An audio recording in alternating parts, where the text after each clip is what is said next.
Com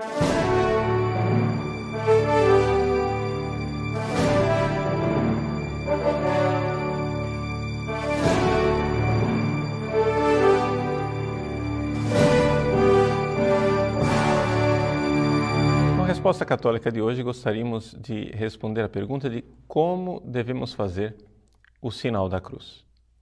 A pergunta veio de um internauta que gostaria de sanar uma dúvida. Ele vê os orientais fazerem o sinal da cruz de uma outra forma. Ele ouviu falar que é rico o significado de fazer o sinal da cruz com os 3 dedos. Como é que nós devemos fazer o sinal da cruz?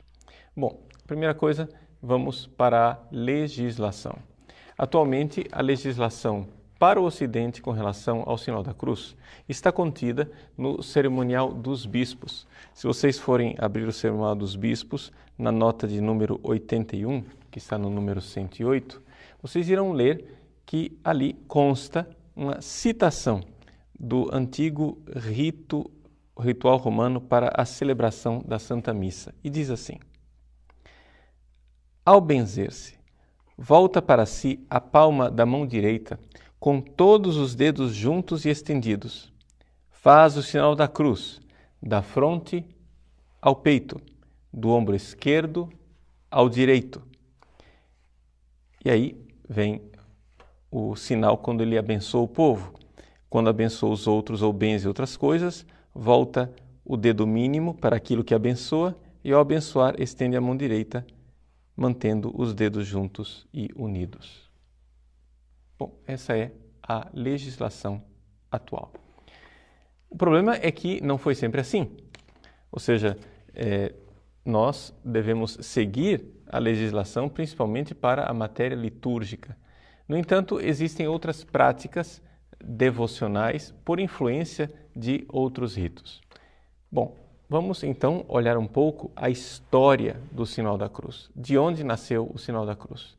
Existe uma grande probabilidade de que o sinal da cruz seja de origem apostólica, ou seja, que os apóstolos já tenham iniciado a fazer o sinal da cruz.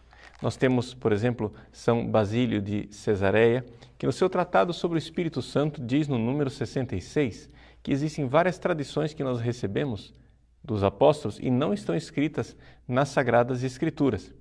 Ele diz: entre as verdades conservadas e anunciadas na Igreja, umas nós as recebemos por escrito e outras nos foram transmitidas nos mistérios pela tradição apostólica.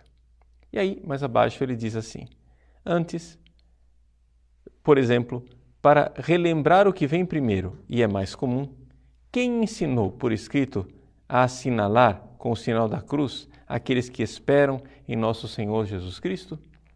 Ou seja, o sinal da cruz ali já é colocado por São Basílio Magno no século IV como sendo uma realidade da época apostólica. Nós poderíamos nos perguntar se existe alguma evidência documental de que a coisa seja tão antiga assim.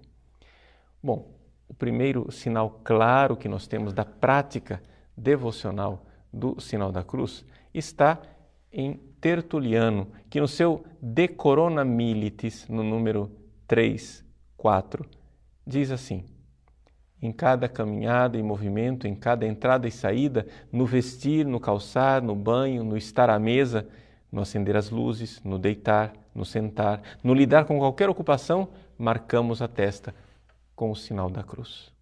Vejam, Tertuliano está colocando aqui uma tradição, já está dizendo que isto é assim. Nós estamos no ano de 211, mais ou menos. Então, nós estamos diante de uma tradição que para Tertuliano já era óbvia. Isso no final do século II, início do século III. Então, existe uma grande probabilidade que, de fato, o sinal da cruz seja mais antigo do que isto. No entanto, esse sinal da cruz, como ele é atestado por Tertuliano, provavelmente, é somente aquele pequeno sinal da cruz, ou seja, traçar o sinal da cruz na testa. Por quê? Porque isso tem um fundamento bíblico antigo, que está no livro de Ezequiel. Se nós formos ver o profeta Ezequiel, no capítulo 9, nós veremos que existe uma visão, onde Ezequiel ouve Deus dizer a um anjo: passa no meio da cidade, no meio de Jerusalém, e marca com um tal, ou seja, com o sinal da cruz, um T, na testa dos homens que gemem e suspiram por tantas abominações que nela se praticam. Ezequiel 9:4.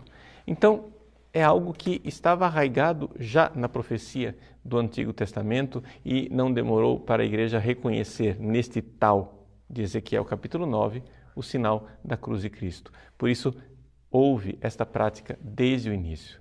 Por isso, o sinal da cruz nasceu como o sinal da cruz pequeno.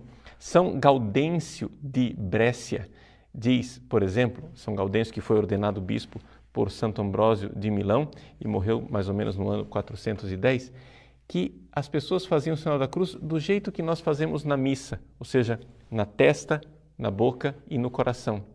É um texto dele, no seu De Evangelii Lectione Primus, o sermão número 8, onde ele diz assim: esteja a palavra de Deus e o sinal da cruz no coração, na boca e na fronte. É interessante que ele coloca na ordem inversa daquela que nós utilizamos no nosso rito latino antes de ouvirmos o Evangelho. Mas essa ligação que está lá desde o século IV, portanto,